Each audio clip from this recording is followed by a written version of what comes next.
All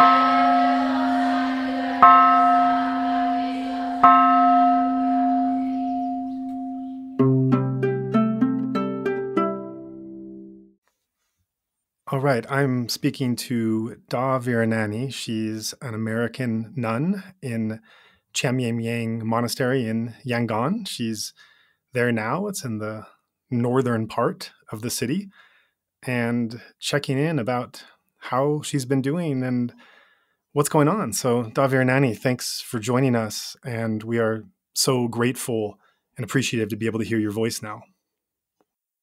Joe, thank you very much for the kind invite. I'm very, very happy to be with you today. And very happy to be able to share outside what I'm feeling and what's going on here. Yeah, as are we. So the first question is just, how are you? I'm fine, and we're all fine. In the monastery, we're protected by the Dhamma and by the fact that we just do our Dhamma business and our Dhamma work. And all is well here. You wouldn't know, actually, from the surface that anything has happened. The coronavirus has actually had a much more profound effect on our day-to-day life. Yeah, so before we get into more recent events, maybe you can just give a brief overview of how the coronavirus pandemic has impacted your life as a nun there and what you know of other nunneries and monasteries nearby. Yes, thank you. It's been a profound shift. Since early April last year, we have mostly been locked into the monastery, with the exception of about a month and a half when we had local yogis coming, and the monks were going out on alms rounds.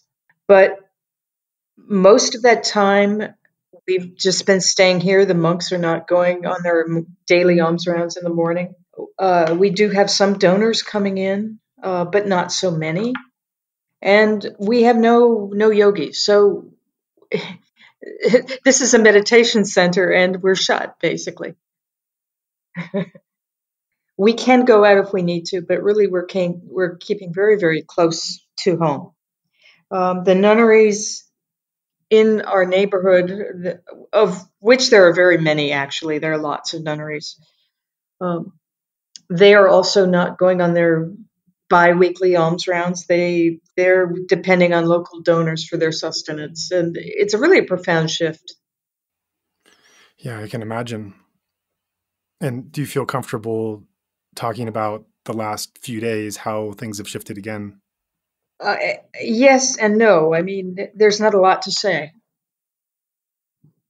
because really here you can't really tell anything's changed. From superficial outside appearances. Our day-to-day life has not changed in the least, so there's not much to say about what our outer lives have done in the last, 5 days or so. Our inner lives, that's another story, but we can talk about that later. Yeah.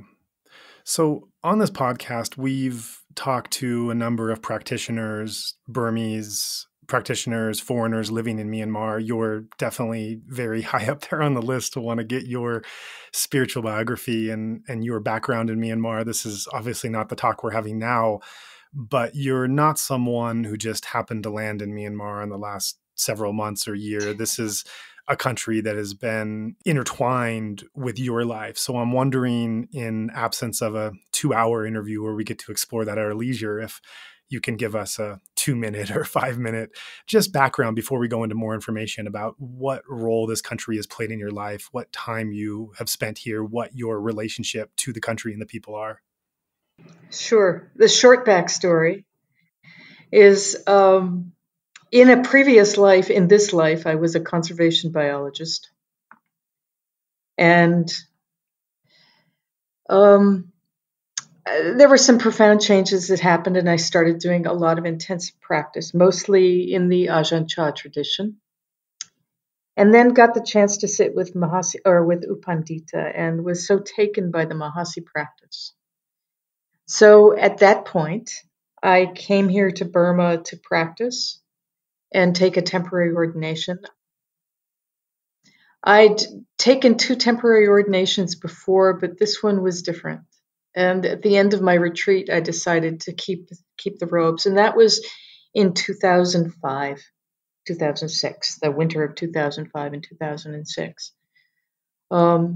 Since then, mostly I've been coming and going from Chanme Miang Yekta, the Sayadaw here, Sayadaw U Indica. I really like so much because he practices and teaches a lot of metta bhavana along with vipassana bhavana, and that's really a profound shift in terms of how the practice unfolds.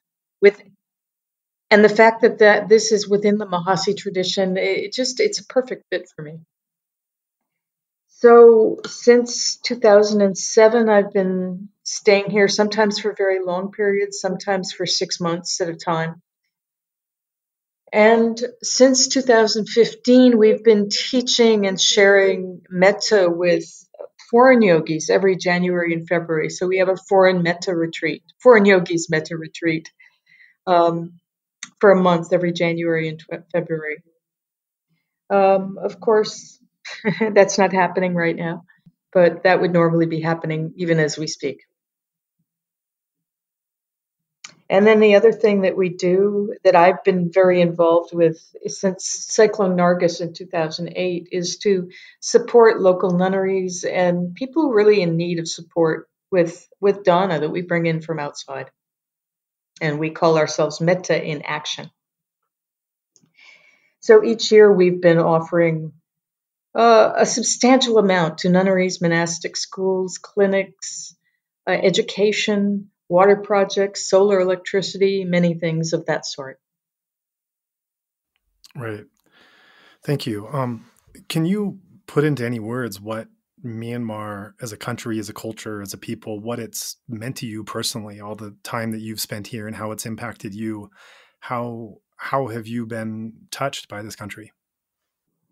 That's a wonderful question. And in a few words, it's very difficult because it's so deep. This country is a huge paradox of dark and light, and there's so much beauty in the people, in the culture, and of course in the teaching of the Dhamma, which is Myanmar has been the source of the Vipassana teachings and metta teachings that have gone out to the world through the Mahasi lineage.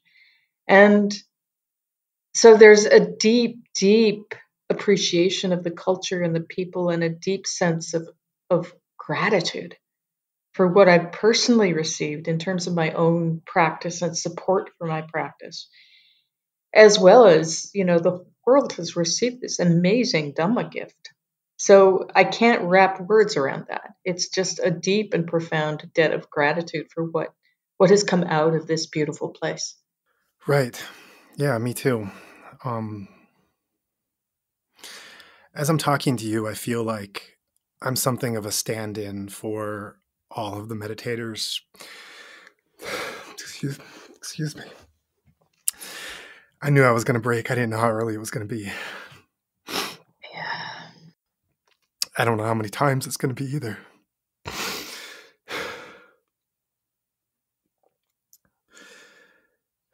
I feel like I'm something of a stand-in for all of the meditators that are listening to this around the world. Grateful to have a chance to talk to you and to hear someone whose lives have been touched as ours have, that is in the place right now and able to speak to us about what's happening and how you're feeling, and how your practice is supporting you. Most importantly, Yeah. I don't know how much people listening have had similar experiences as me this past week, but I haven't been sleeping or eating much, and I've gone through a range of emotions. Another meditator said he was going through the cycles of grief. I've been upset, obviously. I've been very, very sad. I've been, as you can see now, near breaking into tears or breaking into tears at the slightest thing. I guess where this is coming to a question is, as a meditative practitioner who has this debt of gratitude to the Golden Land, who spiritual practice and life transformation have been formed and shaped by the imperfect, as you say, paradoxical part of this culture, but still gratitude nonetheless. As a meditator practitioner, what do I do now? These are questions that are going through a lot of our minds. What is my role as a meditator at this moment? And there's no exact answer to that. It's a really difficult question that brings up a lot of other elements and backgrounds, but it's a question I want to ask to you to speak to the meditators and even the non-meditators listening in, for wanting to know what it is they can do. What words would you have for that? I can only share what I've been doing. It seems to work, for which I'm very grateful. The Dhamma is an amazing umbrella of safety. First, remember to breathe. Feel the body. Feel the body being okay in this moment. Because we're so triggered, especially when we're so triggered, there can be a global sense of danger that actually isn't necessarily true in the moment. So I remember to breathe and to remember to breathe. And deep breaths. And really feel the body. And realign to the present moment, wherever you are. And then to understand, and this can take a form of a quick reflection, that samsara is not supposed to work. Yeah. It isn't that way. And so when it behaves this way, as it is, it's just being normal. And the same with coronavirus. I mean, we live, all of us, on the edge of extinction because we arise and pass away just like every moment does. And that is uncontrollable and unknowable. When that happens, what will happen next? And knowing this paradox of dark and light is so important, because the first noble truth is the noble truth of dukkha. Dukkha meaning unsatisfactory, uncontrollable, unpredictable, like a cancer, like a plague, like an affliction. If you go into the texts, there are 40 different allegories for dukkha, and they're all very like that, very in your face, very intense. This is dukkha. And so we're living in an intense dukkha time. How not to drown in the reaction to that is the important thing. Really, really letting it in. This is the first noble truth. This is the doorway to freedom and the very place of practice. What are we feeling right now? How are we responding to what comes in? And so to breathe into that and to feel it, and to feel it in the way that allows us not to drown in it. So to really be present for physical sensation, and to understanding, oh, this is anger, this is despair, this is depression, this is powerlessness, this is feeling hopeless, this is whatever it is we're feeling. This is fear. And if it gets too intense, to really back off and incline to what is present in day-to-day existence that is pleasant. And it's so easy to drown in the unpleasant and the difficult. We tend to have an obsessive compulsive disorder about just paying attention to that. And it comes from our evolutionary heritage. But the sky is still blue, the leaves are still green, nature is outside, the birds are singing, the sun's coming up and going down, there's sunsets and sunrises. flowers are blooming. There are pleasant things happening even now. And to notice this as well as and hold it in this same moment as everything else really helps to keep from drowning. And then, of course, there is always, and extremely important, there is always metta bhavana, cultivating loving kindness. Beginning where it's easy, don't go to where it might be difficult. So begin with yourself. And begin with yourself in everything you're feeling, and really hold it in a tender, tender container. And then expanding outwards to include the whole world, including this country, including the afflicted people, including the generals, everybody. And so to radiate loving kindness for this country can be held in may all beings be well, happy, and peaceful. You don't even have to go too close to the country because it might trigger something. So may I be well, happy, and peaceful. May all beings be well, happy, and peaceful. That will help re-incline and balance the mind. And the energy of that has an effect. So all of these things together create a sense of balance that holds the pain and then the immense difficulty, but also includes it, and allows us a place to stand in that is less precarious and less difficult. Thank you. Those are good words for all of us right now. May I ask, in this past week, how your own practice has been? I chuckle because I think I'm wearing a groove in my corridor outside my room and I've been doing a lot of walking meditation. Because when things are difficult and there's a lot of energy flying around, I tend to do better walking meditation than sitting meditation. So I've been doing a lot of walking, and it's all been metta practice. Mostly. I mean, of course, some vipassana, some sense of what I'm feeling, but well, happy, peaceful, well, happy, peaceful, well, happy, peaceful over and over again. Yeah. And I actually think I'm having an easier time of it than people outside who love this country, because the sense of hopelessness and despair that's here is one thing, but the sense of being so far away and not knowing what's happening and not being able to connect or to help or do anything adds a level of difficulty that I don't feel because I'm here. And so yeah, that it's really hard to be far away. And that's where the metta really comes in, Joa, because it's so powerful and so intangible. Space and time don't exist when we radiate metta. It just goes out. And even to say it goes out is a construct. It's there it is. And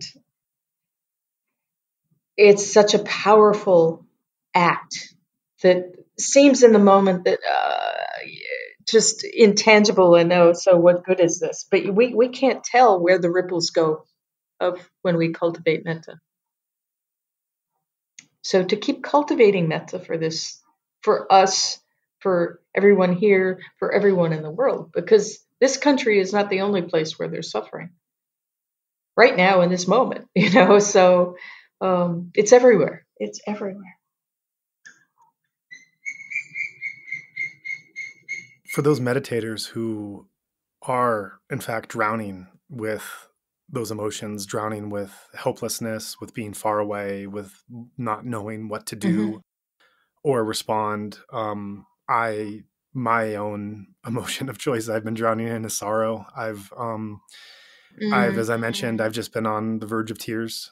There's pictures, images, videos that I've seen this past week that every time I see him, I get triggered. I'm not that kind of person. I'm not the kind of person who cries easily. Can't remember the last time any movie made me tear up, and somehow this has just had my number. And I have been just a moment away at any time of that sorrow coming. For others, it might be anger. Some people might be absolutely fatigued beyond belief. There could be other meditators could be responding with different kinds of clouds and storms and sinking in other things. But whatever it is one is sinking into, the question is, when I'm so overwhelmed with this, how can I think of then moving on to send metta or practice insight vipassana or whatever else it is, when we're in that state and when the news and information we're getting is propelling us further into that state or reinvigorating that state. What is it that we can do to acknowledge where we are and yet still find a way to move to the benefits of practice? Really good question. First is to feel what you feel. And to understand that what you're feeling may be about what's happening now, but it may not be completely about what's happening now. Who knows? But to drop into that sorrow and to really honor it by feeling it, knowing it as it is, and not suppressing it in any way. So to allow tears to come, that's okay. And just breathe into that. And to be really careful at the same time of not reinforcing it by cultivating it. Grief is a strange emotion because when it begins to abate, we begin to panic a little bit. Panic's too strong a word, but we bring it back. The thoughts arise of what we grieve to keep the grief going. Because in the background, there can be this sense of, well, if I'm not grieving, I don't really love this. Mm-hmm. We do. We love this. And that's okay. The grief will come and go. Allow it to come, but also allow it to go. And it will come and go a million times a day. So to really surf those waves in terms of feeling them. And one thing I think makes it easier for me is I'm not so connected to images, to video, to whatever is coming out in terms of media coverage. Be really careful to modulate what you let in from that realm, because that can be reinforcing the grief. We want to know every possible thing we can, but we can't control this by knowing about it. So modulate the amount of time you spend exposing your mind and heart to that, because it's red hot. It's very, very difficult to let in. So after you've been exposed to that, take some time away to walk, to sit, to do whatever practice you can do to feel what you're feeling. Be careful not to spend hours at a time, looking for every video clip or every scrap of news, because you can be re-traumatizing yourself over and over and over and over again by doing that. And it doesn't change the situation, and it doesn't help you kind of hold it either. So be careful about how much you let in, and then process what you let in after you've let it in so that it doesn't build up. And when I say process, it's really just practice. Be with it, feel it, know it as it is. However you can be with that is an important thing. So whether you sit on your cushion or go for a walk or do walking meditation, drop into the body with this grief. And you can even just say to yourself, feeling overwhelmed feels like this. and breathing into that, knowing it as it is, with a lot of kindness and a lot of awareness. Yeah. Sati and metta are your friends right now. Yeah. Yeah. And it's a huge challenge, but if you take these big feelings in very small bites, it's more digestible.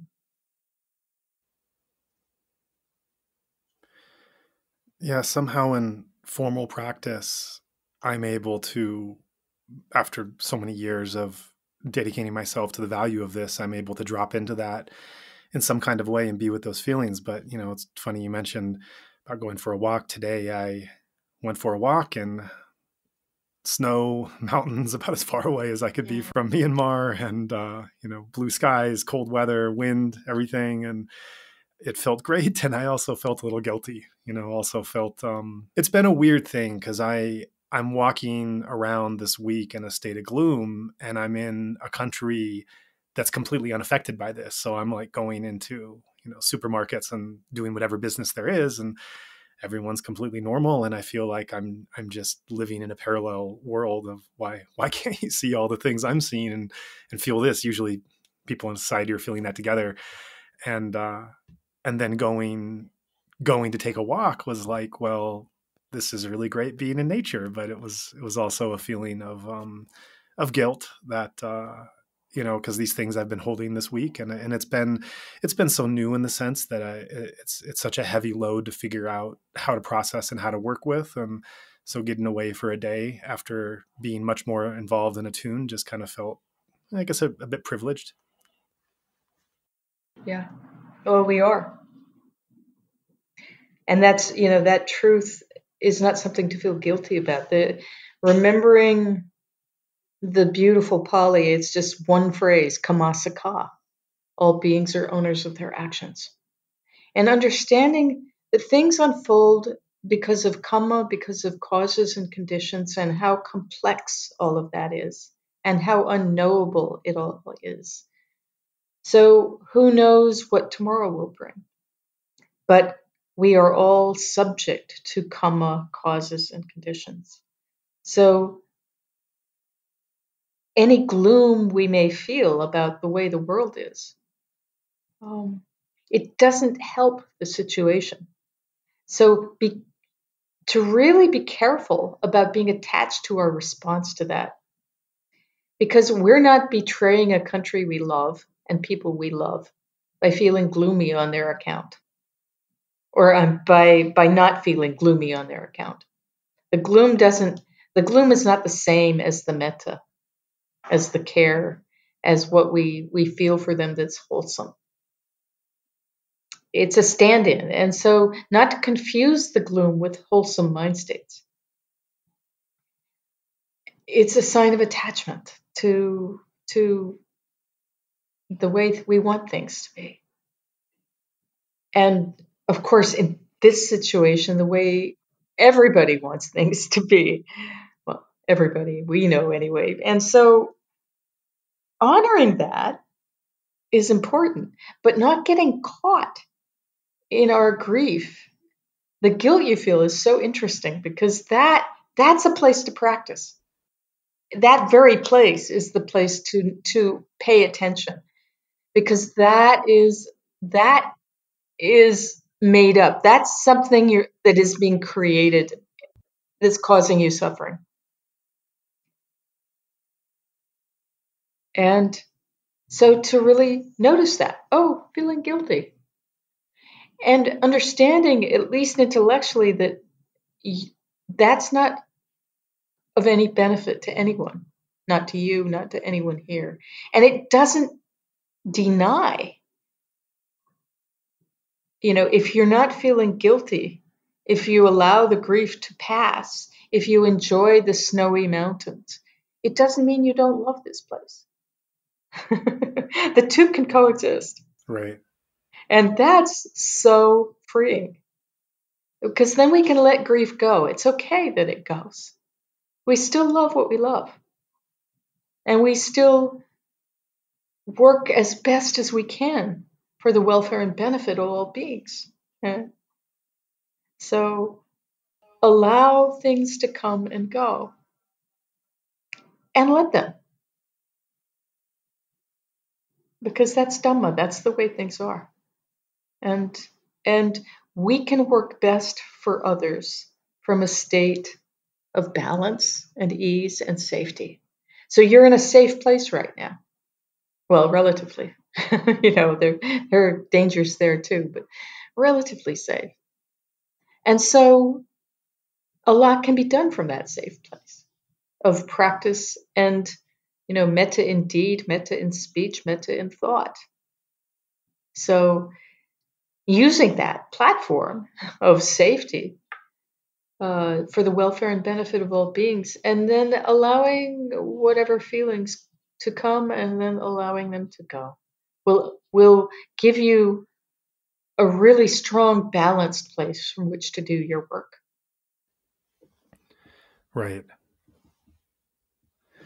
And in listening to your talk, I'm realizing that there could be listeners that are tuning in here that this is perhaps the first Buddhist discourse or background of Buddhist meditation or thought that they've tapped into. We're talking a bit now to a meditator crowd that might have a practice, and this is tapping into what they're already doing. But to speak to everyone for a moment, for those who have never had a practice before, who've never tried to practice, but are sympathetic towards the values and ideals you're putting out there, but don't exactly know how to put them into some kind of reality or in their life without having the work before, they don't have a bedrock of practice to fall back on. What might you say to them, just hearing these ideas and wanting to put some of them into practice in even a light way? Is that possible for someone that has never meditated before? It's hard to put myself back in a place of remembering how that feels because it's been a very long time. But to try, even for a moment, to rest back in what is, to allow things to come and go and feel that, know it for yourself, can be incredibly freeing. And to just understand for yourself this impermanence of suffering, because we take it to be so big. But to just see for yourself in a moment what happens when you pay attention to pain, mental or physical. What happens when you don't feed it? When you drop into presence, when you drop into being with something pleasant. Does the pain stay or does it go? Take it as a scientific experiment of one. Look to see for yourself.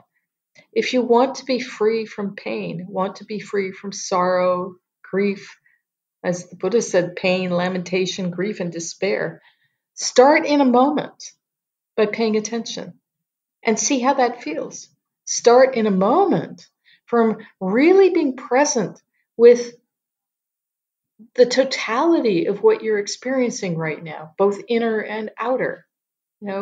Look at the sky and notice seeing the blue sky. How does that feel? Even if you're feeling terrible, notice how that changes your experience. If it changes your experience, look for yourself. I'm not going to tell you how, but to just really be present in a moment and in another moment and in another moment, moment to moment to moment, drop out of thinking into feeling and knowing. And knowing being very different from any intellectual knowing, but dropping into a visceral knowing of this very life and this very experience. Seeing what is it that it does, and how do we create suffering out of that? Seeing that for yourself. This is a place of profound freedom that only can be seen and known for oneself. I can say things, but this is something you have to try for yourself and see. And to encourage people, there are so many opportunities for support in this now that didn't exist when I started to practice. I mean, you can go to apps that, teach you how to meditate. There was none of that 30, 40 years ago. So to really take advantage of any opportunities you can find to support you in being present, because the world's a difficult place. There's absolutely no doubt about it. And it's only going to get more difficult. It's not going to get better in a moment. Things go up and down, and we can improve our conditions around us. But the bottom line is the world is messy and complicated. So finding an inner place of safety is up to each of us. So really to encourage every single person to rest back in the present moment and to hold it with really tender kindness, the tender kindness of knowing, and really, really being kind to yourself and touching each moment with kindness, that kind awareness that will allow everything to be here. And then see what happens.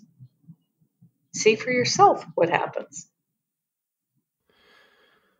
Moving to another topic, there's in past several years, there's been discussion of engaged Buddhism. This has certainly been something quite important and valuable in looking at the past year in America with some of the situations that we faced in our culture, and asking questions of to what extent should one's Dhamma practice and one's spirituality and Buddhist meditation be connected to the social issues of the outside world. And this is something that in our country, a lot of different meditation centers and monasteries and traditions have been grappling in their own way with how they're handling bias and racism and prejudice and our own social justice issues. Right now in Myanmar, there is a different set of questions as far as what extent does engaged Buddhism go? What is the proper involvement between one's meditation and spiritual practice with social justice and problems in the world?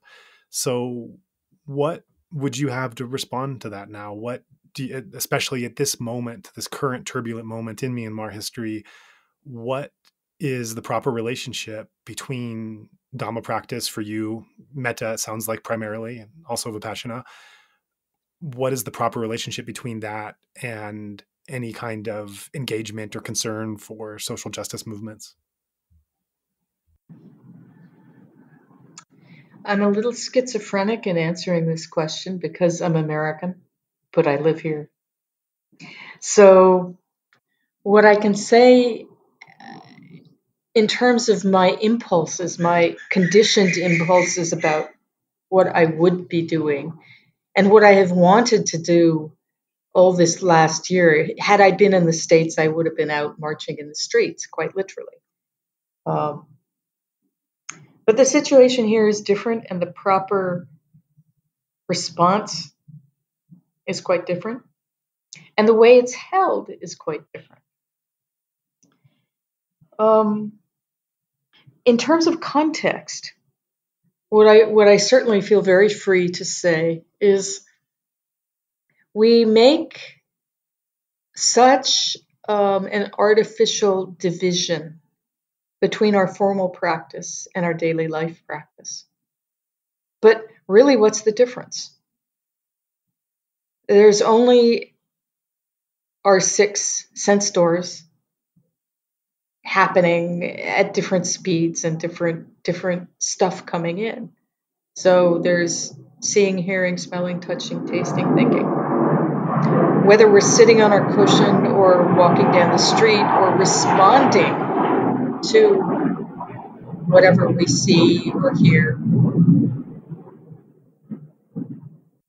So there are only ever these moments of sense contact coming in, whether we're on our cushion doing formal practice or doing formal walking practice or engaged in the world. So how it's held here is implicit. There is a clear assumption that if your practice has borne fruit, it will manifest in actions of speech and actions of body. So nobody does anything explicit or separate. There isn't like, okay, now we're going to do a social justice thing as Dhamma practitioners, because as Dhamma practitioners, that comes out with working on behalf of others. That's just a natural response as the practice deepens. So there is a trust that with deeper practice, action will happen. Of course, in the context of being here, there are limits to that. Yeah, so there are limits to what we can do that is useful and safe. Both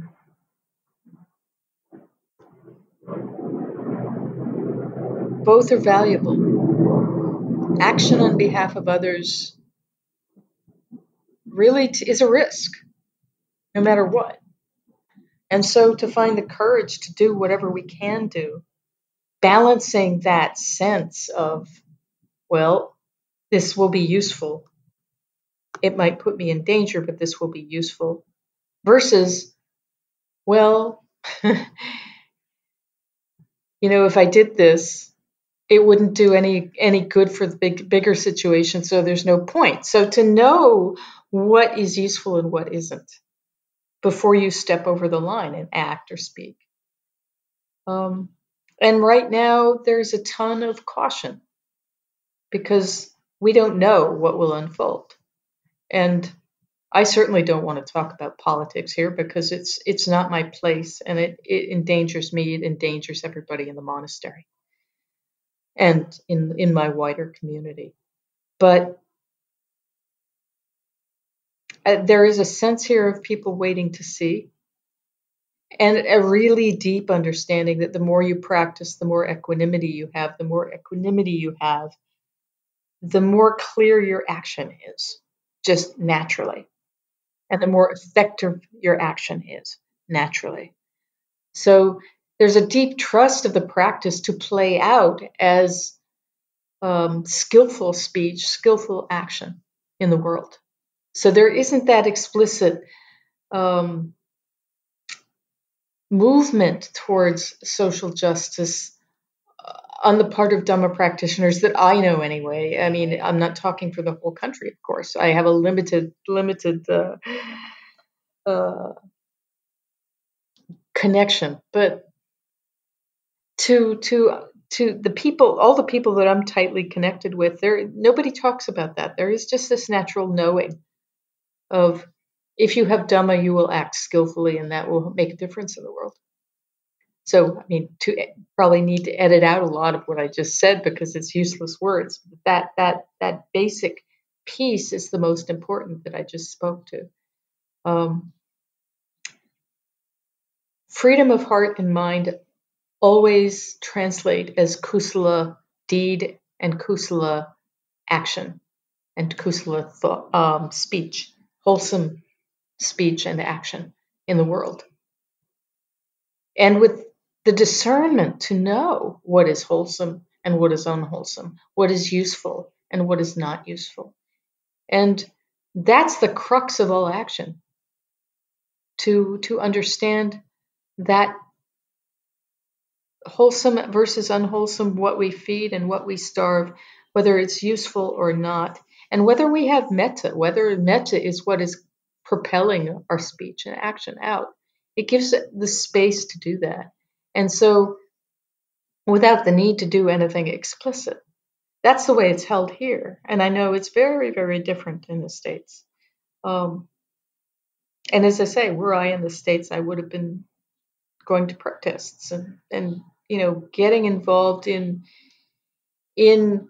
supporting wholesome action and supporting change in the way that it's done there. It's just not the way it's done here.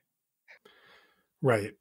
And speaking about how things are done there, one of the things I'm finding as I follow the news is there's reporting on many sectors of the story, the politics, the history, the motivations, looking at different people's biography and such. One of the things you don't find as much is the role of the Dhamma, the role of spiritual practice. Of course, monastic society comes in. There's monks on either side of the aisle, and the political motivations or leanings of monastics will come up in these reports, but really the living spiritual practice of the Dhamma is something that is not really reported with these stories. And maybe it's not such a surprise in mainstream media, but that's also what we're covering here. That's why we're having this conversation, is looking at where the Dhamma fits into this. But where my question goes is, as one is trying to understand as an outsider what is happening in Myanmar right now, what kind of country Myanmar is, about the culture, the people, and everything else, when you're looking at all of these superficial elements of how everything comes together, but if you're missing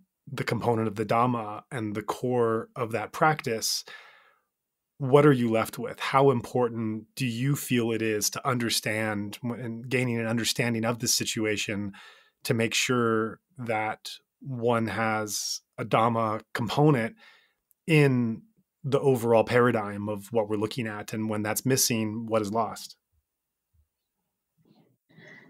You can't see me, Joa, but I'm nodding along with you as you ask the question, because it's so true. The Dhamma is so central to this culture and so not understood by the people who write about this place in the media from overseas, when they're writing about whatever, we hear about outside. So big political movements and all sorts of things get reported from a vacuum of understanding about Dhamma, and a vacuum of understanding how incredibly important it is for this whole culture. It's warp and weft. It's woven through the whole thing.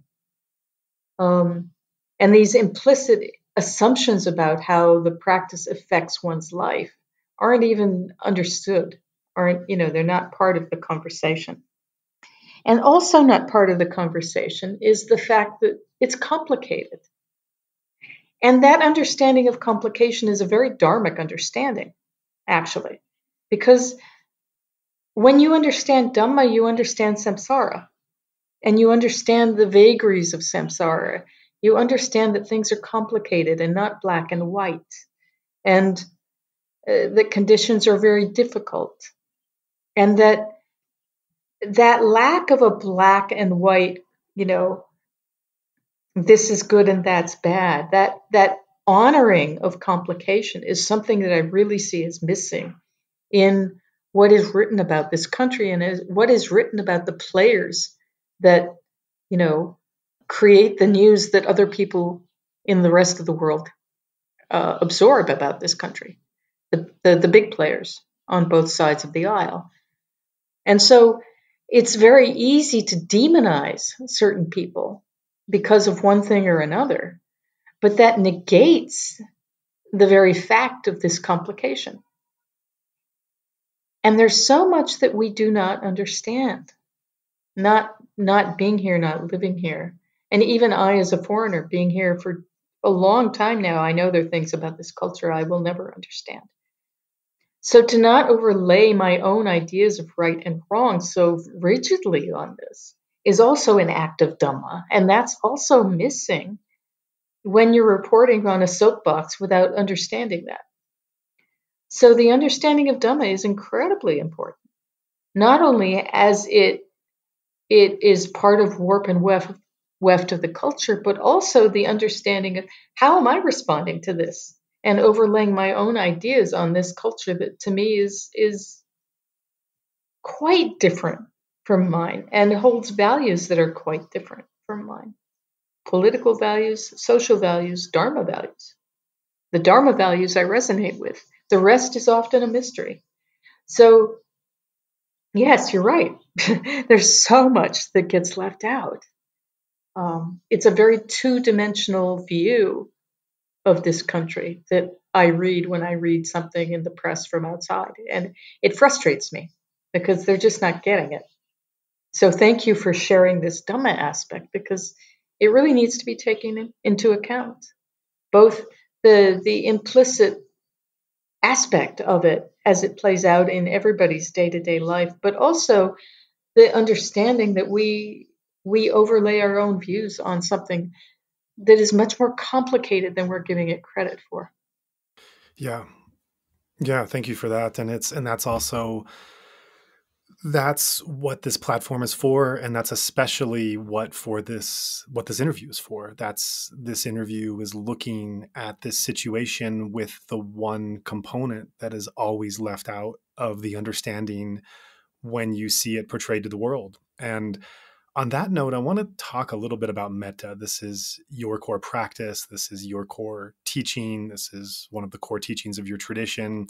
I want to give some background first, just a couple of personal stories, and then throw it over to you in context of those stories with what you see today. So the first story concerns my visit about 10 years ago to Auschwitz concentration camp. Being Jewish, having lost members of my family in the Holocaust, it was a very intense experience. It was more intense than I was expecting energetically. And I was touched and I went to visit Auschwitz after about a month or so of practice. So I was coming from a real bedrock of practice at that point. But I was touched that in addition to the fear that I actually felt in myself, which was surprising to me to feel that fear in what today is a safe place, and I don't feel I was projecting it. It came from the recesses of my mind. In addition to that, I felt some degree, not overwhelming, but some degree of metta, not just for the victims who looked like me and were related to me, but also for the perpetrators and for the incredible burden of evil and bad karma they caused on themselves to perpetuate this act. This was a historical thing. Of course, it's connected to who I am today and anti-Semitism I face and whatnot, but it is a historical thing that has ended. The second anecdote relates to you, actually. And my mother was on a metta retreat with you. Her metta was going very well. She was following at least this is according to the story she told me later. She was following all the instructions you gave her and was progressing quite well and not having really any hangups, and being able on the metta retreat, being able to just proceed smoothly with everything that you were telling her and that you were instructing, and saying, oh, there's no blocks, everything's fine. There's no person that, this person was a little difficult, but it was okay. And the way she told the story, you kind of smiled at her and you said, I think there is one person that you might have some difficulty with. And I was like, well, who was that? Like, what are you talking about? And this was, I don't know, 2017 or something. And somehow the inference came that you were speaking about our former president, Donald Trump. And no offense to anyone with different political leanings, but your instruction was to work on metta for then President Trump, which my mom just recoiled and said, no, this is an impossibility. And you proceeded to have this discussion of the practice of sending metta to Trump and your practice of your work of daily sending metta to him. And so these two anecdotes lead to the role of metta and what metta is in the world today. And you led off this conversation by talking about who we send metta to, and we might be sending metta to people in Myanmar that are perpetrators to the injustice and the pain and the suffering that we feel. So I don't know what the question is in there. There's two anecdotes and then there's the current situation, but let me throw that over to you and see where you would take that difficulty of sending metta to, to past Nazis, to former President Trump, and to the current the current people who are perpetuating trauma today. How does one do that? How one does it is just to do it. There's a very short answer to that. But it helps to understand that there isn't a duality here. It's not that we're standing in our little pure corner and they're standing in their little evil corner and they're always and forever different than we. To understand the banality It's so banal, evil. We can all be that. We all have the capacity. That could have been us. We might think not, but we don't know. We don't know what we're capable of, both wholesome and unwholesome. So to not put bad people in a bad person box and put us, the rest of us, in a good person box, is both very freeing and very challenging.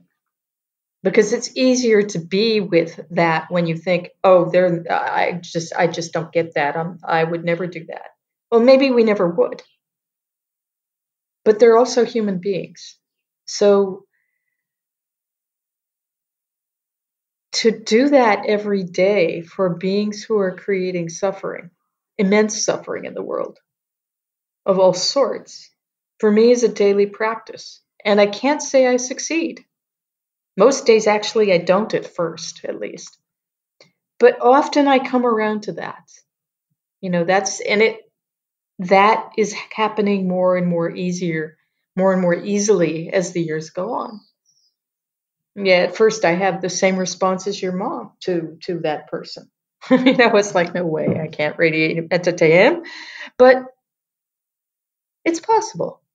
And to everybody, not holding them as separate from us, but as together in this samsaric soup. And, we're all doing what we can do, given karmic and conditions. So kamasaka, that's their idea of what a good thing to do is. It's not my idea, but may all beings be happy anyway. And that last word is such an important piece of it for me anyway, because it honors difference.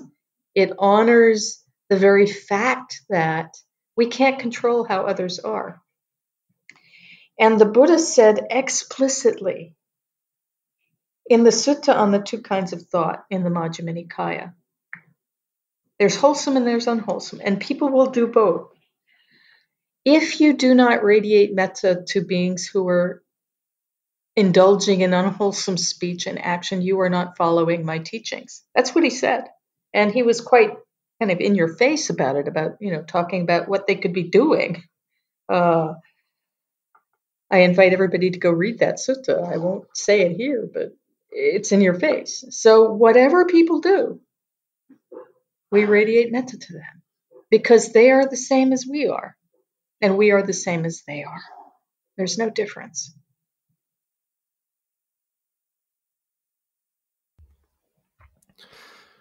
Right. I think some people listening to this that may not have the depth of background in metta practice might have some question about, well, what's really the good of this? What can this accomplish? On that note, we should mention that there is a virtual event that we're looking to plan on February 14th to put a plug in for it, to have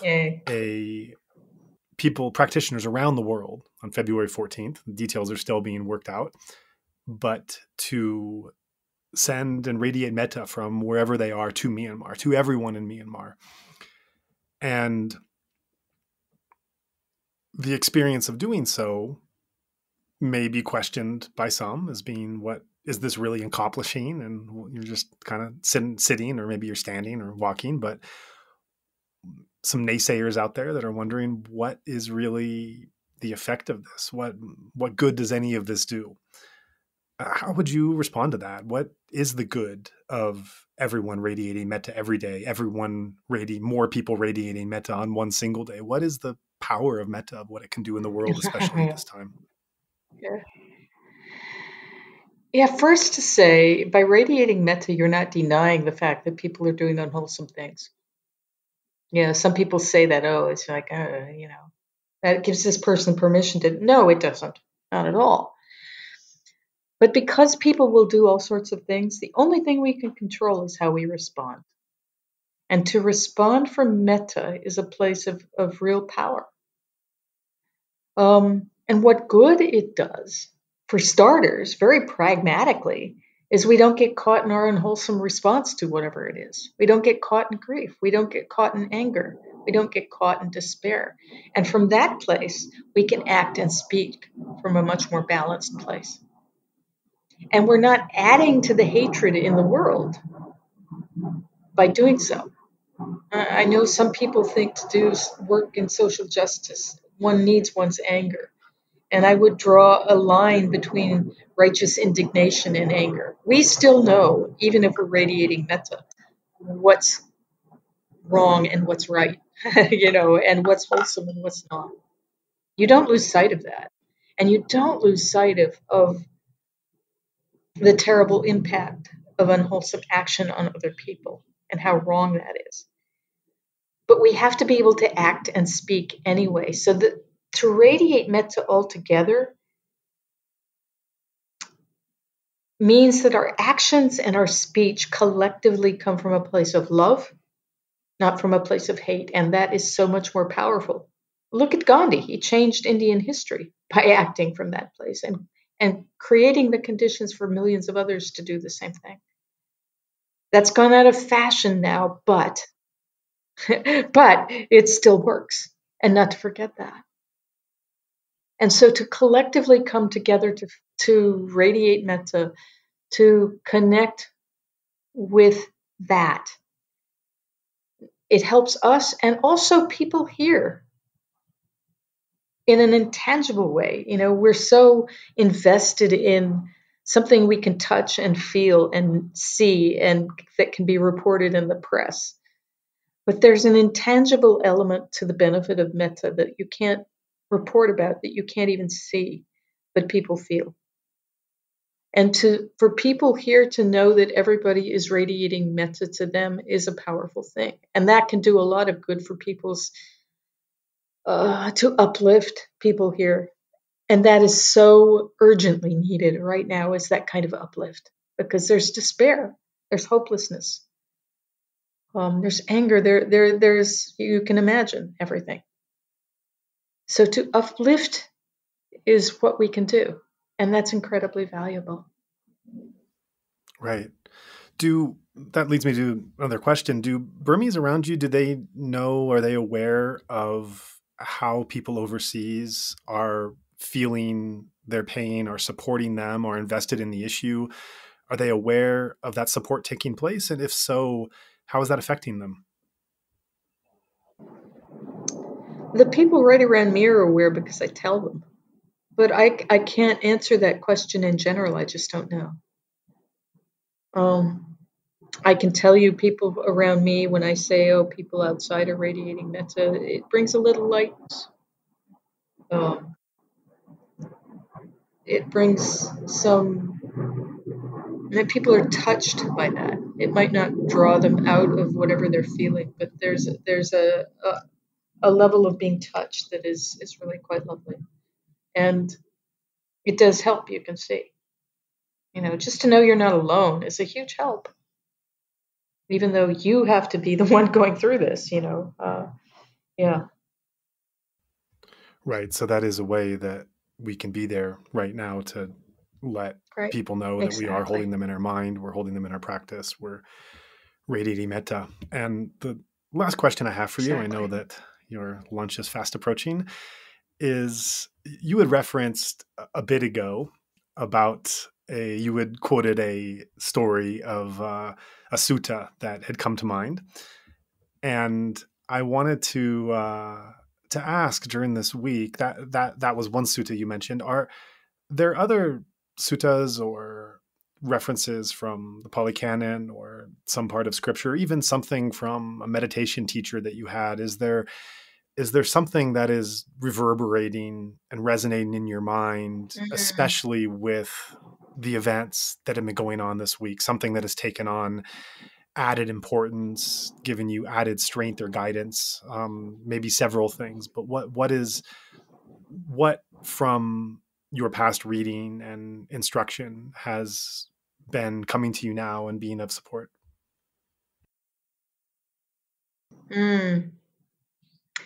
More,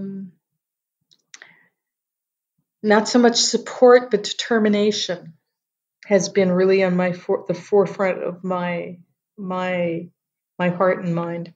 The Buddha saying, bhikkhus, all conditioned things are impermanent. All conditioned things are suffering. These are the roots of trees. Practice now, lest you regret it later. That comes to mind. Definitely. I thought of that many times this week. And through the coronavirus, the same, it's like, wow, we can feed wholesome or we can feed unwholesome. And I have a choice right now. What am I going to do with this? And the second thing that comes to mind, a story that really resonates with me, that has been resonating with me this week and again through the coronavirus situation, is the story of the weaver's daughter, which is a beautiful story about a young girl who happened to witness the Buddha speaking in her village about the closeness of death. And she was determined, after having heard that, to really take that on as practice. So every day she reflected about death, how death is certain, how we don't know when it will come or where we will be or anything about that. And she took that on as a daily practice. Some years later, the Buddha came back. About 3 years later, he came back. And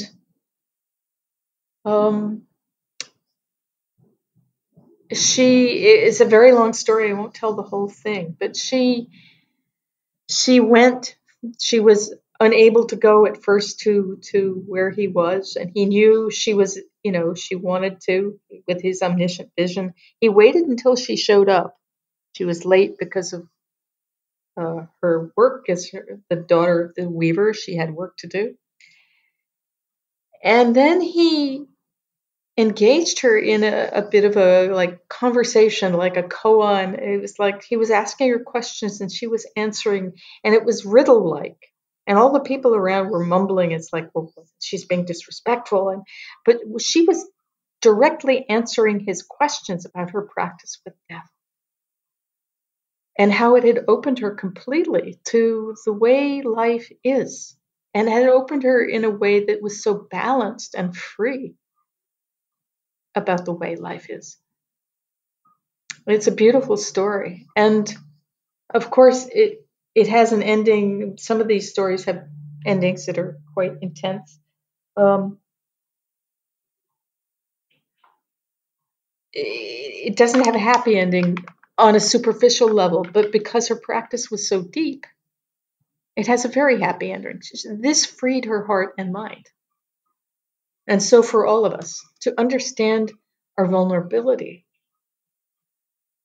and the vulnerability of everyone in this country, to take that in and know that that is the way things are. And the fact that this is happening shows us that vividly, that we can't count on things going right. That's not samsara. So these two things renew my determination to keep connecting with that, so that my own reactivity doesn't take me over, so that I can stay balanced as much as I can with the way things are, which is really amazingly difficult, on so many levels.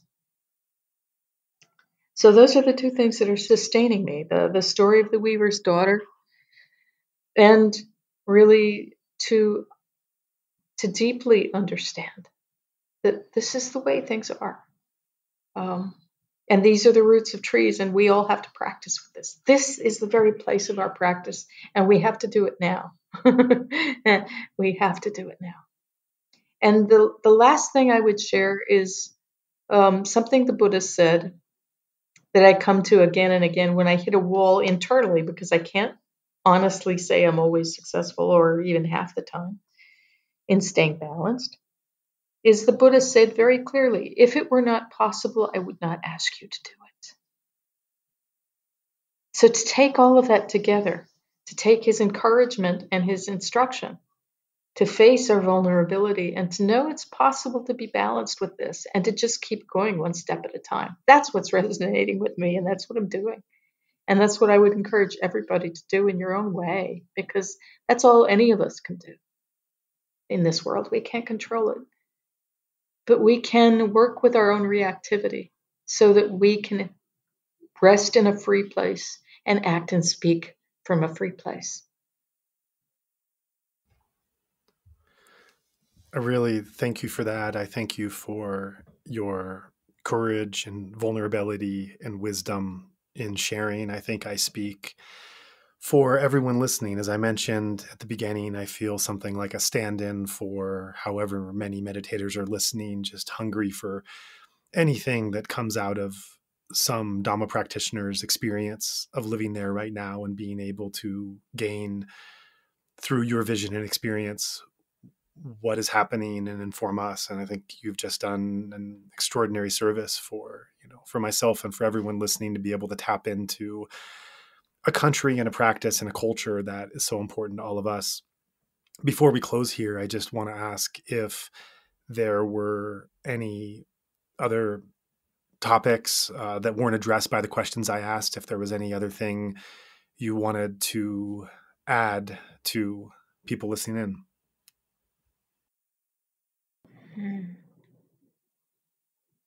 No, Joe, nothing comes to mind. I mean, metta, presence, just keep going one step at a time. That pretty much covers it. Pretty much covers it. And to understand the world is the way it is. And each of us has the beautiful opportunity, but also the profound responsibility to learn how to act effectively and from a place of balance. So this is the practice that everybody is doing here, and this is the practice that we all need to learn how to do.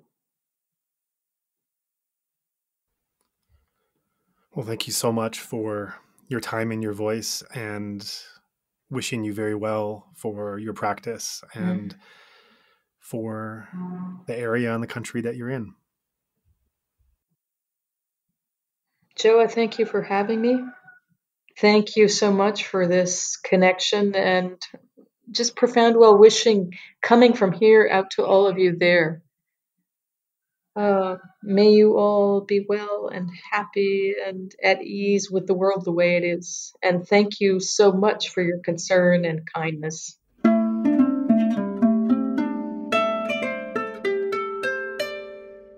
I'll be honest. Not only is asking for donations my least favorite thing in the world, I find it pretty uncomfortable as well. Let's face it, after prioritizing my own meditation practice, my main passion is learning about these inspiring Burma Dhamma tales and finding a way to share them with a wider audience so that many more can appreciate them. My passion is not at all the unavoidable administrative stuff, and certainly not the fundraising part of it. But unfortunately, we do have a minimum basic cost to keep our engine humming. So it's necessary for me to take a moment for that least favorite and uncomfortable thing and ask sincerely for your generosity in supporting our mission. If you found value in today's show and think that other meditators might as well, we ask that you take a moment to consider supporting our work. Thank you for taking the time to hear our spiel. And with that, it's off to work on the next episode. If you would like to join in our mission to share the Dhamma from the Golden Land more widely, we welcome your contribution in any form, currency, or transfer method. Every cent goes immediately and directly to sustaining the programming. You can give right on our website via credit card by going to insightmyanmar.org/donation or through PayPal by going to paypal.me/insightmyanmar. We also take donation through Patreon, Venmo, GoFundMe, and Cash App. In all cases, simply search Insight Myanmar on each platform and you'll find our account. Alternatively, you can also visit our website for specific links to any of these respective accounts, or feel free to email us at info@insightmyanmar.org. In all cases, that's Insight Myanmar, one word, spelled INSIGHTMYANMAR. If you would like to give in another way, please contact us. Thank you for your kind consideration.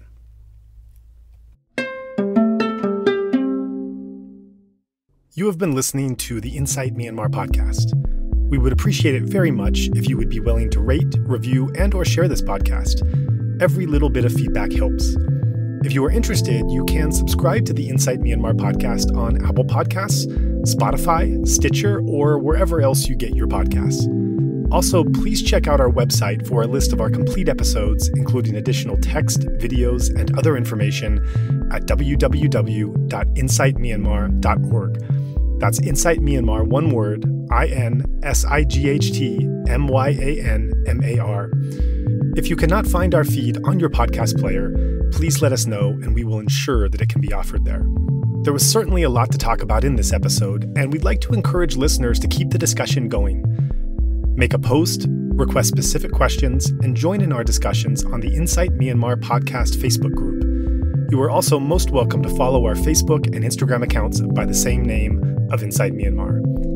And if you're not on Facebook, you can also message us directly at burmadhamma@gmail.com. That's BURMADHAMMA@gmail.com, and we're also active on Dhamma Wheel. If you'd like to start up a discussion group on another platform, let us know and we can share that forum here. Finally, we're open to suggestions about guests or topics for future episodes, so if you have someone or something in mind, please do be in touch. We would also like to take this time to thank everyone who made this podcast possible, especially our two sound engineers, Martin Combs and Tharng A. There's of course Zach Hessler, content collaborator and part-time co-host. Ken Pransky helps with editing. Dragos Bandita and Andre Francois produce original artwork, and a special Mongolian volunteer who is asked to remain anonymous does our social media templates. We'd also like to thank everyone who assisted us in arranging for the guests we have interviewed so far. And of course, we send a big thank you to the guests themselves for agreeing to come and share such powerful personal stories. Finally, we are immensely grateful for the donors who made this entire thing possible. We also remind our listeners that the opinions expressed by our guests are their own and not necessarily reflective of the host or other podcast contributors.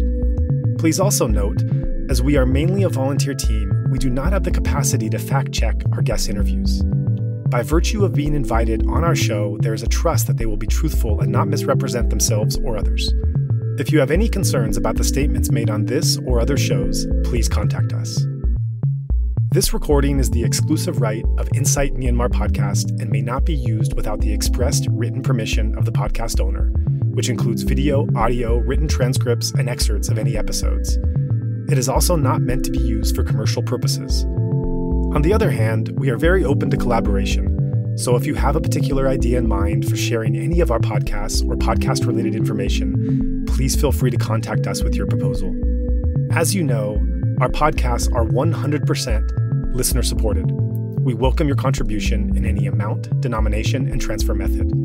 You may give via Patreon at patreon.com/insightmyanmar, via PayPal at paypal.me/insightmyanmar, or by credit card by going to insightmyanmar.org/donation.